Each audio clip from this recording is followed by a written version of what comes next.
Hello my all friends, मैं प्रयाग एक बार फिर से स्वागत है आप सभी का अपनी चैनल टारगेट सेमेस्टर पर। आज राजनीति विज्ञान की हमारी यह तीसरी क्लास है।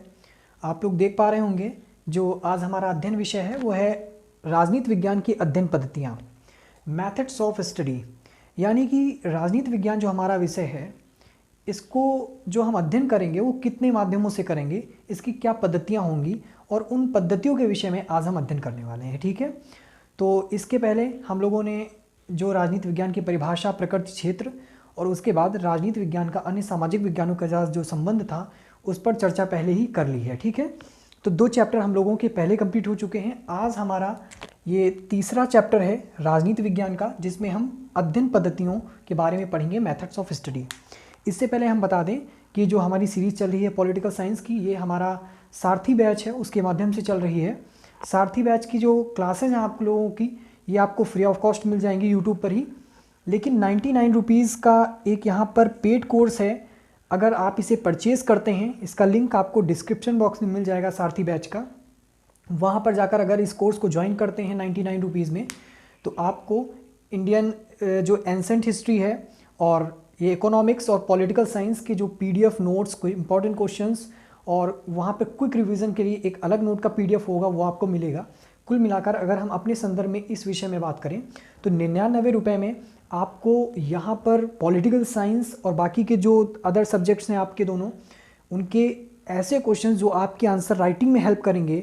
ये जो आपका एग्ज़ाम होने वाला है, डिस्क्रिप्टिव एग्ज़ाम होगा, और एक क्वेश्चन का आंसर कितना बड़ा लिखना है और कैसे लिखना है, ये सारी चीज़ें वहाँ पर आपको मिल जाएंगी। यानी कि ऐसा आंसर लिखा होगा, ऐसा जेन्युइन कंटेंट होगा कि आपका आंसर वो गलत हो ही नहीं सकता है किसी भी वे में। तो जो टीचर होगा, जो एग्जामिनर होगा, उसे भी मजबूरन सोचना पड़ेगा कि नंबर आपके कहाँ से काटे हैं। ठीक है, तो बहुत ही अच्छा रहेगा। उससे बेहतरीन चीज़ है कि वहाँ पे क्विक रिवीजन के नोट्स मिलेंगे। जो हम आज अध्ययन करने वाले हैं उसका जो एक विस्तृत रूप होगा वहाँ पर आपको मिल जाएगा, क्योंकि आज की क्लास में हम उन्हीं चीज़ों को समझाने वाले हैं। तो यहाँ पर जो अध्ययन पद्धतियाँ हैं, पहले हमें राजनीति विज्ञान की अध्ययन पद्धतियों के संदर्भ में ये समझ लेना चाहिए कि जैसे हम अपने जीवन में किसी भी जैसे मैंने कल बात की थी कि मानव जीवन एक इकाई के रूप में काम करता है और हमारे जीवन के अनेक पक्ष होते हैं, विभिन्न पक्ष होते हैं। तो उन्हीं विभिन्न पक्षों के रूप में एक राजनीति विज्ञान भी हमारे जीवन का पक्ष है, और इसी राजनीति विज्ञान का हम अध्ययन कैसे करेंगे, कई तरीके होते हैं। यहाँ पर जो अध्ययन हम आप लोगों को 2 मेथड बताएंगे, इंपॉर्टेंट मेथड हैं ये। पहला है आगमनात्मक पद्धति यानी कि इंडक्टिव मेथड, दूसरा है निगमनात्मक पद्धति यानी कि डिडक्टिव मेथड। अब एक चीज़ ध्यान रखनी है, राजनीति विज्ञान में इन दोनों पद्धतियों का उपयोग तो होता है, लेकिन इन दोनों पद्धतियों का उपयोग हम अपने वास्तविक जीवन में भी करते हैं, व्यावहारिक जीवन में भी करते हैं। कैसे? जब ये पद्धतियाँ आपको समझ में आ जाएंगी तो आपको लगेगा कि ये तो वही 2 पद्धतियाँ हैं जो हम अपने व्यावहारिक जीवन में लोगों से बात करते हुए, चलते रास्ते, हर जगह करते रहते हैं, अपने जीवन के हर एक पक्ष में इन पद्धतियों को प्रयोग करते हैं। लेकिन हमारा विषय राजनीति विज्ञान के संदर्भ में इन दोनों पद्धतियों को समझने का है, और मुख्य रूप से दोनों पद्धतियां हैं, और इन दोनों पद्धतियों के अंदर कितनी पद्धतियां आती हैं उसके बारे में भी चर्चा करेंगे। ठीक है, तो पहले राजनीति विज्ञान के अध्ययन की 2 पद्धतियाँ हैं, एक है आगमनात्मक और एक है निगमनात्मक यानी इंडक्टिव मेथड और डिडक्टिव मेथड। पहले हम बात करते हैं कि आखिर आगमनात्मक पद्धति क्या होती है। दरअसल जो आगमनात्मक पद्धति है यानी कि जो इंडक्टिव मेथड है, इसका मतलब होता है कि पहले हम तथ्यों की जानकारी करते हैं, पहले हम तथ्य इकट्ठा करते हैं, जो फैक्ट्स होते हैं उनको इकट्ठा करते हैं, और उनको इकट्ठा करके एक कॉन्सेप्ट तैयार करते हैं पूरा, यानी कि एक सिद्धांत बनाते हैं। मान लीजिए ऐसा नहीं है कि पहले से ही हम कोई चीज़ अपने मन में बना लें या उसका सिद्धांत बना लें फिर हम तथ्यों को करें। पहले हम तथ्य इकट्ठा करेंगे। कहते नहीं है कि कुछ भी बोलो सोच समझ कर बोला, तो बिना फैक्ट्स के अगर हम बोलते हैं तो ये उसके विपरीत कार्य करता है। यानी कि आगमनात्मक पद्धति का मतलब है कि पहले आप फैक्ट्स को एकत्रित करोगे, जितनी भी तथ्य हैं उनको एकत्रित करोगे, उन तथ्यों के आधार पर आप निष्कर्ष निकालोगी कि ये फला फला घटना ऐसे इसके कारण हुई है। या फिर उसी पद्धति को अगर प्रैक्टिकली लाइफ में समझें तो बहुत अच्छे से एक ऐसा एग्जाम्पल देंगे आप लोगों को कि ये दोनों पद्धतियाँ, आगमनात्मक पद्धति और निगमनात्मक पद्धति, दोनों क्लियर हो जाएंगी, बस बहुत अच्छे से समझना है। इसी प्रकार ये जो निगमनात्मक पद्धति है इसको भी समझ लेते हैं, फिर हम वो एग्जाम्पल देते हैं तो दोनों पद्धतियाँ अच्छे से समझ में आएंगी। निगमनात्मक पद्धति इसी के विपरीत होती है।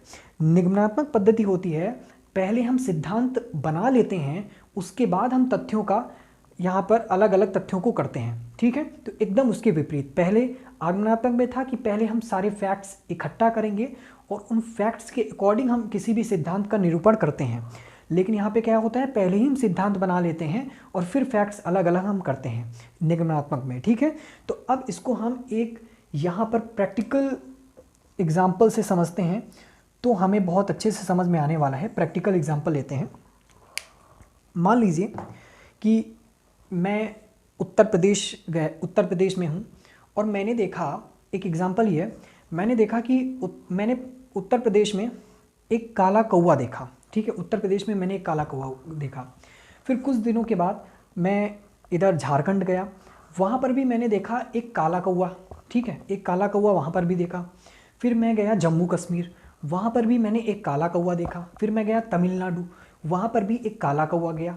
तो मैं क्या देख रहा हूँ, भारत के जितने भी प्रदेश हैं वहाँ पर काला कौवा पाया जाता है। तो हमने उत्तर प्रदेश में भी काला कौवा देखा, झारखंड में भी देखा, जम्मू कश्मीर में भी देखा, तमिलनाडु में भी देखा। तो ये तो भारत के प्रदेश हुए ना, यहाँ पर काला कौवा मिलता है। तो इसके आधार पर ये हमारे फैक्ट्स हुए, काला कौवा हर प्रदेश में पाया जाना, ये फैक्ट्स हुआ।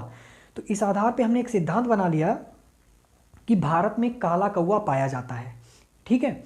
क्योंकि ध्यान से समझिएगा, पहले हमने हर एक प्रदेश का भ्रमण किया, वहाँ पर हमने एक ही चीज़ पाई कि वहाँ पर काला कौवा है। हर एक प्रदेश में काला कौवा पाया जाता है। अब हर एक प्रदेश में काला कौवा पाया जा रहा है तो इसका निष्कर्ष ये निकला कि यानी कि भारत में काला कौवा पाया जाता है, ठीक है। तो ये हुई आगमनात्मक पद्धति। हमने क्या किया, पहले फैक्ट्स इकट्ठा किए। हमने पहले ऐसा नहीं कि सिर्फ उत्तर प्रदेश में काला कौवा देखा तो बता दिया कि काला कौवा भारत में पाया जाता है। हमने काला कौवा उत्तर प्रदेश में देखा, फिर उसके बाद हम झारखंड भी गए, वहाँ पर भी हमें काला कौवा दिखा। फिर हम जम्मू कश्मीर में भी देखे, काला कौवा दिखा। फिर उसके बाद तमिलनाडु गए, वहाँ पर भी हमें काला कौवा दिखा। इस प्रकार हम निष्कर्ष निकाल लिए कि भारत में काला कौवा है। किसी एक प्रदेश में जाकर के काला कौवा देखने पर हमने निष्कर्ष नहीं निकाला कि भारत में काला कौवा। हमने सारे प्रदेशों का जब भ्रमण किया, हमने पाया कि भारत में काले कौवे पाए जाते हैं। इसका मतलब कि हमने भ्रमण करके इस चीज़ को निकाला है, यानी कि तथ्यों को एकत्रित किया है और उन तथ्यों को एकत्रित करके हमने एक सिद्धांत का निरूपण किया है कि भारत में काला कौवा पाया जाता है, ठीक है। ये बहुत ही प्रैक्टिकल एग्जाम्पल था। अब आप कहोगे कौन सी कहानी है काले कौवे की? काले कौवे की कोई कहानी नहीं, एक एग्जाम्पल दिया मैंने ताकि आपको चीज़ें समझ में आ जाएं, ठीक है। तो ऐसी ही आगमनात्मक पद्धति होती है। अब हम कैसे कहते हैं कि हमने अपने व्यावहारिक जीवन में भी इस पद्धति को अपनाया है। हम बचपन से इन चीज़ों को पढ़ते आ रहे हैं। कैसे? आगमनात्मक पद्धति का उदाहरण, जब हम अपने स्कूल में जाते हैं, क्लासेस, जब हमें मम्मी या पापा हमें छोड़ने जाते थे बचपन में, जब हम एकदम प्राइमरी एजुकेशन में थे, तो वहाँ पर क्या कहते थे, हमें छोटा बड़ा पढ़ाया जाता था। छोटा से अनार, बड़ा से आम, ठीक है। तो वो अलग अलग करके क्यों बनाया जा रहा है? क्योंकि वो फैक्ट्स हैं। फिर वो जब जो वहाँ पर ककारा होता है उन सबको एक साथ कर देंगे तो कोई ना कोई शब्द बनेगा, ठीक है। तो हमने पहले फैक्ट्स उठाए, यानी कि हर एक अक्षर को उठाया और हर एक अक्षर को उठा करके फिर हमने शब्द बनाया। शब्द का बनना, सिद्धांत का निरूपण होना और हर एक शब्द अक्षर का ज्ञान करना, ये हमारा सिद्धांत, ये हमारे तथ्य हुए, ठीक है। तो इस आधारों पर हमारे जीवन के जितने भी पक्ष हैं, हम देखते हैं कि आगमनात्मक पद्धति कहीं ना कहीं विद्यमान है और विद्यमान है ही, ठीक है। इसके बाद हम बात करते हैं निगमनात्मक पद्धति में। अब भैया निगमनात्मक पद्धति क्या है? ठीक इसके विपरीत काला कौवा वाला एग्जाम्पल लेते हैं, आपको समझ में आएगा अच्छे से। हमने विचार कर लिया, लेकिन यहाँ पर निगमनात्मक पद्धति में एक विशेषता होती है, बहुत ही ध्यान से समझिएगा। निगमनात्मक पद्धति की विशेषता है, ये कल्पना पर आधारित होता है, ये सोच विचार पर आधारित होता है। लेकिन जो कल्पना होती है वो एक दार्शनिक कल्पना होती है। यहाँ पर कल्पना कर लिया, मान लो, ठीक है, हमने जितना भी यहाँ पर निगमनात्मक पद्धति में जो कुछ होगा वो सब कल्पना पर ही आधारित होगा। हमने सोचा विचारा, हमने बोल दिया कि भारत में काला कौवा पाया जाता है, ठीक है, हमने बोल दिया, हमने कोई फैक्ट नहीं दिया, कहीं नहीं दिया, हमने देखा भारत में काला कौवा पाया जाता है। अब हमें इस बात को निश्चित करना है, तय करना है, हमें अब फैक्ट्स निकालने हैं कि भारत में काला कौवा पाया जाता है। फिर हम क्या करेंगे, हमने पहले ही सोच लिया था कि भारत में काला कौवा पाया जाता है। फिर इसके बाद हम अलग अलग प्रदेशों में गए और हमने पा लिया कि हाँ, हमने हर जगह भ्रमण किया, उत्तर प्रदेश, उत्तराखंड, झारखंड, जम्मू कश्मीर, तमिलनाडु, फिर हमने हर जगह काला कौवा पाया। तो इस आधार पर हमने निकाला कि जो भारत है वाकई में भारत में काला कौवा पाया जाता है क्योंकि हम अलग अलग प्रदेशों में गए। ठीक उसका उल्टा कर देना जो हमने आगमनात्मक पद्धति वाला यहाँ पर एग्जाम्पल दिया था। ठीक है, तो अब आपको यहाँ पर बात बहुत अच्छे से आगमनात्मक पद्धति और निगमनात्मक पद्धति में आ गई होगी। राजनीतिक जीवन, वैसे हम बता दें ये जो पद्धति होती हैं आपकी अभी आगे पढ़ेंगे आप जब एक ऐतिहासिक पद्धति आती है पर्यवेक्षणात्मक पद्धति। ये जो पद्धति हैं प्राकृतिक विज्ञानों से संबंधित हैं, लेकिन हम इनको राजनीति विज्ञान के संदर्भ में ही देखते हैं क्योंकि बहुत अच्छे से ये चीज़ें क्लियर करती हैं। और इसी प्रकार इन दोनों पद्धतियों को वैसे तो वास्तविक जीवन में, व्यवहारिक जीवन में आगमनात्मक पद्धति हर जगह आप देख नहीं पाएंगे जैसा मैंने बोला, लेकिन ये दो पद्धतियाँ हैं राजनीति विज्ञान की, इनको याद रखना है। अब हम पहले ये देखेंगे कि हमने यहाँ पर 5 और पद्धतियाँ लिखी हैं। एक पर्यवेक्षणात्मक पद्धति, ऐतिहासिक पद्धति, तुलनात्मक पद्धति, प्रयोगात्मक पद्धति और दार्शनिक पद्धति। एक चीज़ ध्यान देना है, ये जो शुरुआत की 4 पद्धतियाँ हैं यानी कि पर्यवेक्षणात्मक, ऐतिहासिक, तुलनात्मक, प्रयोगात्मक, ये चारों पद्धतियाँ आगमनात्मक पद्धति हैं। ठीक है, आगमन यहाँ यानी कि यहाँ पे पहले फैक्ट्स इकट्ठा किए जाते हैं, फिर उसके आधार पर निष्कर्ष या सिद्धांत निकाला जाता है। ठीक है, इसके बाद जो दर्शनात्मक पद्धति है, ठीक है, ये पद्धति आपकी निगमनात्मक पद्धति है। यानी कि यहाँ पे दर्शन, हमने कहा था ना कि कल्पना पर आधारित होता है, दर्शन पर आधारित होता है, तो इसके अंतर्गत केवल एक ही पद्धति आती है, वो पद्धति है दार्शनिक पद्धति। ठीक है, या दर्शनात्मक पद्धति आप लोग कह सकते हैं। तो इसमें होता है कि पहले दर्शन, अभी हम पढ़ेंगे। फिलहाल हम पहले देखते हैं जो आगमनात्मक पद्धति में एक पहले आती है पर्यवेक्षणात्मक पद्धति। पर्यवेक्षणात्मक पद्धति क्या होती है? एक प्रकार से मोटे मोटे तौर पे समझ लीजिए कि जांच पड़ताल करके चीज़ों को, ऐसे जांच पड़ताल नहीं कि हाँ हम बैठे यहाँ से चीज़ों को अच्छे से देख लिया।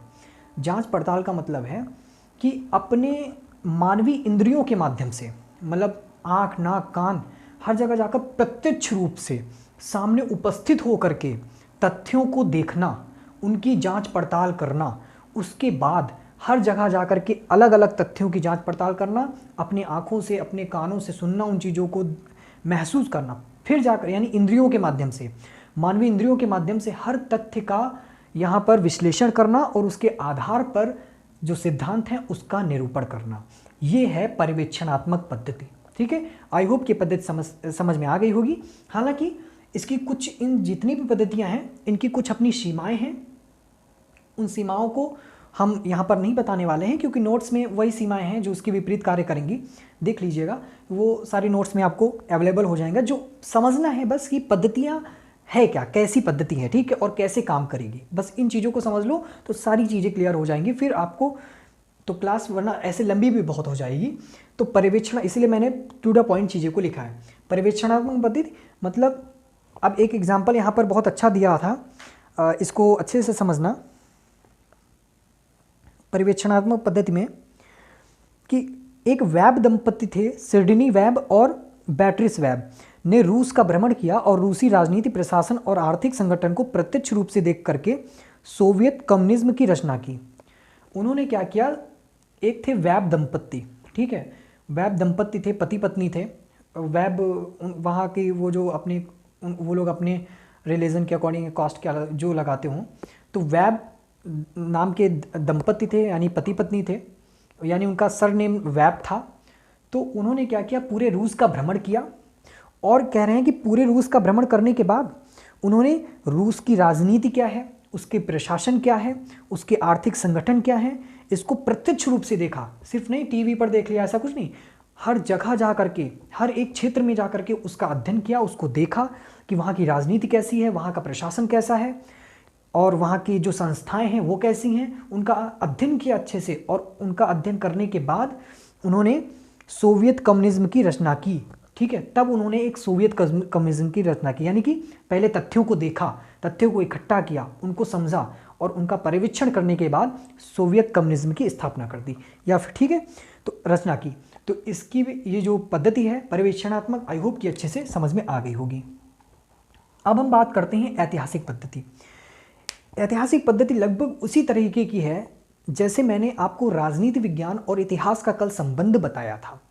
ऐतिहासिक पद्धति का मतलब है, हमें एक चीज़ पहले समझ लेनी चाहिए कि जो हमारे राजनीतिक संस्थाएं होती हैं, राजनीतिक संस्थाओं को तो जानते ही होंगे, जितनी भी हमारी राजनीतिक संस्थाएं हैं वो अचानक उनका उदय नहीं हुआ, उनका निर्माण नहीं किया गया है।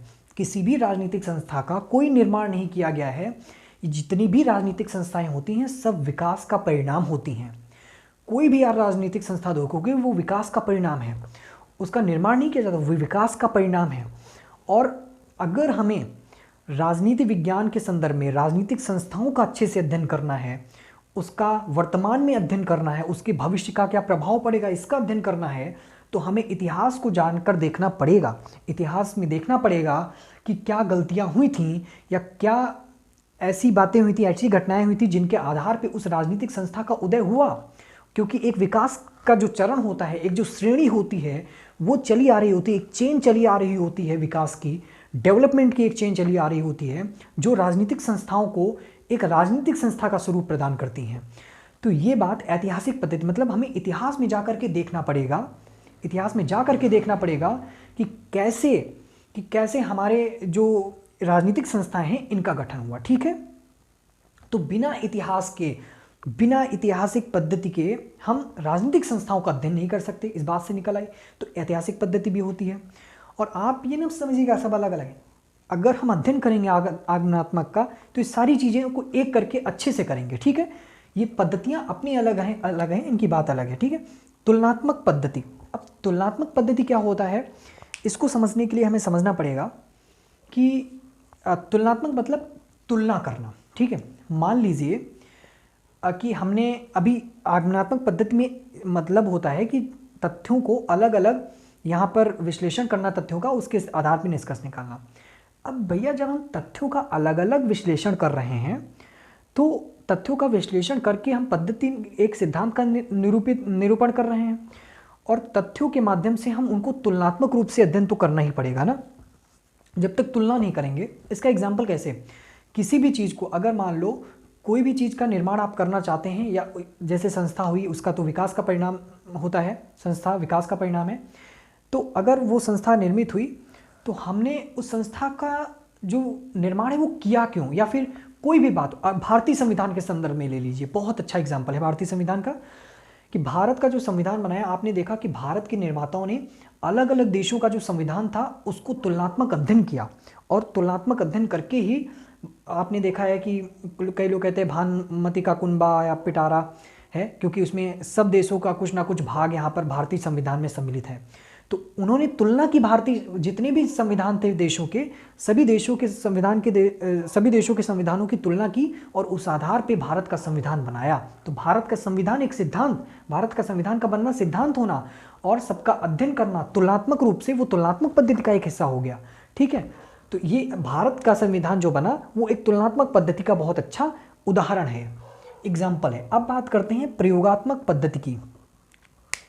दरअसल हम जब पढ़ते हैं तो हम देखते हैं, देखिए मेरी क्लास का क्या रहता है कि आपका बस कॉन्सेप्ट क्लियर होना चाहिए। ठीक है, और बाकी नोट्स वगैरह तो आपको मिल जाएंगे। कॉन्सेप्ट अगर प्रैक्टिकल लाइफ से जोड़कर हम देखेंगे तो चीज़ें बहुत अच्छी रहेंगी, हमारे लिए समझ में आसान आएगा। अगर क्वेश्चन आएगा भी तो हमें लगेगा प्रैक्टिकल लाइफ से अगर उसको हम अटैच करके सर ने बताया था, हाँ ये चीज़ें हो सकती हैं, और इसका अर्थ अगर हम किताबी लैंग्वेज में निकालें, किताबी भाषा में, तो ये हो सकता है, तब आपको चीज़ें अच्छे से क्लियर होंगी। इसी वजह से हमारी क्लास में बस समझना है, बोर्ड पे पॉइंट्स लिखे हैं ताकि आपको अध्ययन करवा सकेगी उस चीज़ का। ठीक है, अब देखिए हमने बात की प्रयोगात्मक। अब आप कहेंगे सर प्रयोगात्मक जो पद्धति होती है वो तो विज्ञान में होती है, हम देखते हैं कि रासायनिक चीज़ें होती हैं उनका प्रयोग किया जाता है अधिकतर, लेकिन राजनीति विज्ञान में कैसे प्रयोग किए जाएंगे, राजनीति विज्ञान में प्रयोगात्मक पद्धति कैसे होगी, ध्यान से सुनिएगा।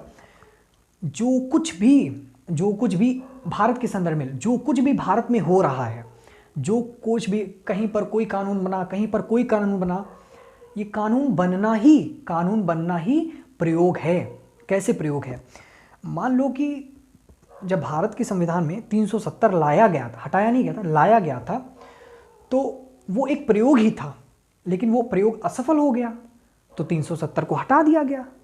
समझ में आ रही है मेरी बात। मान लो कि भारत में नोटबंदी हुई, नोटबंदी आना यानी परिवर्तन होना, और जो परिवर्तन है वही प्रयोग है। जो कुछ हो रहा है, अगर भारत में कोई संविधान में संशोधन हो रहा है तो वो एक प्रयोग है। क्योंकि प्रयोग क्यों किया जाता है, परिवर्तन क्यों लाया जाता है, क्योंकि वो चीज़ें असफल हो जाती हैं और उनके स्थान पर प्रयोग किया जाता है। एक एग्जांपल ले लो, अपने ही ऊपर एग्जांपल ले लो तो अच्छे से समझ में आएगा, ठीक है। मान लीजिए कि ये हमने एक नया मार्कर खरीदा है, ठीक है, एक नया मार्कर खरीदा है और इसके पहले हमारे पास एक पुराना मार्कर था। हमने ये नया मार्कर क्यों खरीदा है जबकि हमारे पास पुराना था? क्योंकि हमने परिवर्तन किया है, यानी कि अपने मार्कर में परिवर्तन कर दिया है। मार्कर में हमने एक प्रयोग किया है, हमने प्रयोग किया था पुराने मार्कर का तो असफल हो गया, और वो प्रयोग असफल हो गया तो हमने नया प्रयोग किया है। अब ये अच्छा वाला मार्कर लिया है, वो सस्ता वाला था, ये महंगा वाला है, ठीक है। अब इससे शायद ज़्यादा अच्छा लग जाए, आई होप देख रहे हो। खैर मेरी राइटिंग तो अच्छी नहीं है, लेकिन ये जो मार्कर है ये मैंने क्यों खरीदा? परिवर्तन आए, मैं परिवर्तन लाया क्योंकि वो मार्कर अच्छा काम नहीं कर रहा था, सस्ता भी था। अब मैं महंगा मार्कर लाया कि ये हमारा प्रयोग ही हुआ, एक हम प्रयोग कर रहे हैं, कुछ भी कर रहे हो आप लाइफ में प्रयोग कर रहे हो, ठीक है। मान लो आप साइकिल से कॉलेज जाते हो, साइकिल पंचर हो गई, या फिर मान लो कुछ भी कह लो, साइकिल से धीरे जाते हो, मोटरसाइकिल से तेज़ जाते हो, ठीक है। साइकिल से जा रहे हो और आपका कॉलेज जो था वो लेट हो गया। अब लेट में आप पहुँचे तो आपने क्या सोचा कि हम तो साइकिल से जाते हैं कॉलेज, लेकिन हम देर में पहुँचते हैं, चलो एक दिन ट्राई करते हैं, परिवर्तन लाते हैं और मोटरसाइकिल से जाते हैं। अब आप क्या करोगे, समय मतलब एक प्रयोग ही करोगे ना, परिवर्तन लाना। आप परिवर्तन ला, यानी कि परिवर्तन लाने का मतलब है साइकिल से आप सीधे मोटरसाइकिल पे आ गए, परिवर्तन हुआ ना, चेंज हुआ। और जब चेंज हुआ तो वो आपका प्रयोग ही कहलाएगा, क्योंकि आप देखोगे और वो प्रयोग सफल भी होगा क्योंकि आप मोटरसाइकिल से जल्दी कॉलेज पहुँचोगे। तो ये होती है प्रयोगात्मक पद्धति। बस समझना है, कंटेंट आपको बहुत मिलेगा, हर जगह मिल जाएगा, ठीक है। और जो हमारा कंटेंट रहेगा उसकी क्या बात करनी, आप एक बार ट्राई कर सकते हैं लेकर, ठीक है, सारथी बैच के माध्यम से। अगला है दर्शनात्मक पद्धति। दर्शनात्मक पद्धति, देखिए अब मैं आपको एक चीज़ समझा देता हूँ कि ये जो चारों पद्धतियाँ हैं जो अभी तक मैंने बताई, प्रयोगात्मक पद्धति तक जो अध्ययन किया मैंने, ये सारी आगमनात्मक पद्धतियाँ हैं, यानी इंडक्टिव मैथड्स हैं, ठीक है। लेकिन अब ये जो दर्शनात्मक पद्धति आप लोग देख रहे हैं, दार्शनिक पद्धति देख रहे हैं, ये पद्धति निगमनात्मक पद्धति है, यानी कि डिडक्टिव मेथड है। हमने पहले चारों का अध्ययन किया, पर्यवेक्षणात्मक, ऐतिहासिक, तुलनात्मक, प्रयोगात्मक। ये पद्धतियाँ आगमनात्मक पद्धति हैं। क्योंकि आगमनात्मक पद्धति क्यों है? आगमनात्मक पद्धति क्यों है, सॉरी, इस वजह से है इंडक्टिव मेथड, क्योंकि यहाँ पर तथ्यों का विश्लेषण करके, अच्छे से हर एक तथ्य का विश्लेषण करके ये निष्कर्ष निकाला गया है, किसी का सिद्धांत का निरूपण किया गया है, ठीक है। लेकिन अब दर्शनात्मक पद्धति में क्या होगा? कहते नहीं, देखिए अरस्तु का आपने नाम सुना होगा, या आगे आने वाले समय में आप जब 3rd सेमेस्टर में जाएंगे तो पढ़ेंगे अरस्तु के बारे में। उसने दार्शनिक राजा का एक सिद्धांत दिया था। दार्शनिक राजा कि उसका एक आप देखोगे, अरस्तु, प्लेटो का न्याय का सिद्धांत, ये सारी चीज़ें वहाँ पर आपको मिलेंगी। ये सब क्या था? ये दर्शनात्मक पद्धति में थे, क्योंकि ये कल्पना पहले से कर लेते थे कि एक दार्शनिक राजा होगा। लेकिन दार्शनिक राजा हो गया, बन गया। अब दार्शनिक राजा सही होगा, गलत होगा, इस बात का, ये तो बात की बात है। लेकिन दार्शनिक राजा की एक कल्पना, मतलब पहले से एक सिद्धांत को मन में बिठा लेना, एक सिद्धांत बना लेना, ठीक है, सिद्धांत को बना लेना और फिर तथ्यों का अलग अलग निरूपण करना। ध्यान से समझना, यहां पर तथ्यों का अलग अलग निरूपण किया जाएगा। पहले सिद्धांत बना करके एक सिद्धांत गढ़ लिया जाएगा, एक सिद्धांत बना लिया जाएगा, उसके बाद अलग अलग तथ्यों का निरूपण किया जाएगा, ठीक है। तो ये तरीका होता है बताने का, और ये तरीका होता है पढ़ने का, और आई होप यही तरीका होता है समझने का। पढ़ाने को तो हर चीज़ें बोर्ड पे लिख देते हैं, लेकिन टॉपिक लिखे हैं आपके, आई होप की चीज़ें समझ में आ गई होंगी। और अगर दर्शनात्मक पद्धति आपको नहीं समझ में आई है तो जो मैंने एग्जाम्पल दिया था काला कौवा वाला, वही समझ लो। मैंने बोला था आगमनात्मक पद्धति वो होती है, एक बार फिर से समझा देते हैं। आगमनात्मक पद्धति वो होती है हमने देखा, हर जगह, हर प्रदेश में गए, हर प्रदेश में हमने ये पाया, भारत के सभी प्रदेशों में हमने ये पाया कि काला कौवा पाया जाता है, ठीक है। फिर उसी के आधार पर हमने एक निष्कर्ष निकाल लिया, एक सिद्धांत बना लिया कि भारत में काला कौवा पाया जाता है, क्योंकि हमने प्रदेशों का भ्रमण किया और देखा, यानी तथ्य इकट्ठा किए, सारे फैक्ट्स इकट्ठा किए, उन फैक्ट्स को इकट्ठा करके, एकत्रित करके हमने एक सिद्धांत बना लिया कि भारत में काला कौवा पाया जाता है। इसी आधार पे इसके विपरीत अगर हम देखें, निगमनात्मक पद्धति वो होती है कि पहले हम इस चीज़ को एज्यूम कर लेंगे, एक कल्पना कर लेंगे कि भारत में काला कौवा पाया जाता है। फिर उसके आधार पर हम बाद में देखेंगे क्या वास्तव में भारत में काला कौवा पाया जाता, तथ्य इकट्ठा करेंगे, फिर तथ्यों को हम यहाँ पर बाद में देखेंगे। तो एक जो चैन है वो चल रही है, पहले चैन सही चलती है, फिर उसके विपरीत चैन चली जाती है। आप देखते हो कि मान लीजिए एक ये स्टेशन है, एक ये स्टेशन है, लोकल ट्रेन आई इधर से, फिर लोकल ट्रेन इधर से चली गई, ठीक है, इधर आकर गई, इधर के लोगों को डाल दिया, इधर आकर गई, इधर के लोगों को डाल दिया। सेम यही कंडीशन है आगमनात्मक और निगमनात्मक की। अगर आप लोग समझ गए होंगे, आई होप, ये पद्धतियाँ जो राजनीति विज्ञान की होती हैं।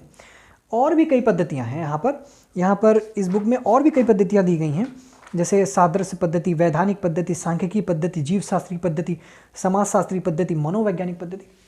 लेकिन मैंने बोला ना कि आपके एग्ज़ाम के हिसाब से क्या इंपॉर्टेंट है, यहाँ पे वो चल रहा है। क्योंकि समय भैया देखो 20 दिन का है, 20 दिन से भी कम है समय, तो 20 दिन से भी कम है, उसी को ध्यान में रखते हुए कराया जा रहा है। और स्वाभाविक है कि आप अगर एग्ज़ाम के इम्पॉर्टेंट तो ही एग्ज़ाम के पॉइंट ऑफ व्यू से वो जो पद्धतियाँ हैं मेन जो हैं, मेन आपको मैंने करा दी। और बाकी बहुत ही 2-2 लाइन की अगर आप देखोगे बस समझना ही उसमें भी। लेकिन ये जो पद्धतियां हैं महत्वपूर्ण, जो क्वेश्चंस आपके बनेंगे वो यहीं से बनेंगे, वो बुक्स में लिखी हैं, बट यही आएगा जो आएगा, आना होगा, ठीक है। अगर आएगा तो यही आएगा। तो ये जो क्लास रही आई होप कि अच्छी लगी होगी। अगर अच्छी लगी है तो क्लास को लाइक कर दीजिएगा, इस वीडियो को लाइक कर दीजिएगा, सॉरी। और वीडियो में कमेंट करके एक बार जरूर बताइएगा कि आपको वीडियो कैसी लगी है, ठीक है। कोई डाउट है किसी प्रकार का आप कमेंट कर लें। अगर आप लोग सारथी बैच ज्वाइन करना चाहते हैं, लिंक इसका डिस्क्रिप्शन बॉक्स में है, वहाँ पर जाकर आप क्लास को ज्वाइन कर सकते हैं। कोई भी प्रॉब्लम आपको क्लास ज्वाइन करने में आती है या फिर सारथी बैच ज्वाइन करने में आ रही है तो वहाँ पर एक व्हाट्सअप नंबर दिया गया है, वहाँ से आप कॉन्टेक्ट कर सकते हैं, ठीक है।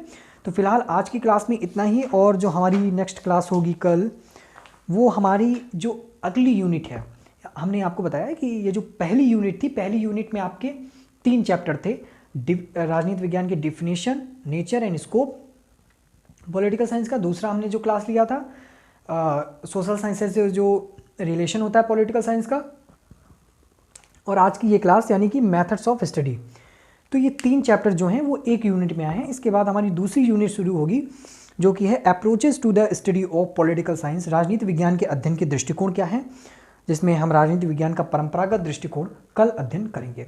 तो ठीक है फ्रेंड्स, स्टूडेंट्स, आई होप कि वीडियो अच्छी लगी है और वीडियो को अपने फ्रेंड्स तक जरूर शेयर कर दीजिएगा, क्योंकि लखनऊ विश्वविद्यालय के जितने भी छात्र हैं अब एग्ज़ाम में बहुत कम समय बचा है, ताकि वो लोग भी फ़ायदा उठा लें और इतने कम समय को यूटिलाइज़ कर सकें, क्योंकि हम इतना जेन्युइन कंटेंट चीज़ों को समझाते हैं, क्योंकि प्रैक्टिकल लाइफ से जोड़ करके समझाते हैं, चीज़ें आपको अच्छे से आई होंगी समझ में। कोई भी अगर दिक्कत हो रही, परेशानी हो रही है तो आप व्हाट्सअप नंबर दिया गया है, वहाँ पे कॉल कर सकते हैं, या फिर आप कमेंट बॉक्स में कमेंट कर दें, मैं उसको ज़रूर देखूंगा, ठीक है। तो आज के लिए फ़िलहाल इतना ही, मिलते हैं कल। हमारे साथ जुड़ने के लिए आप सभी का बहुत बहुत धन्यवाद।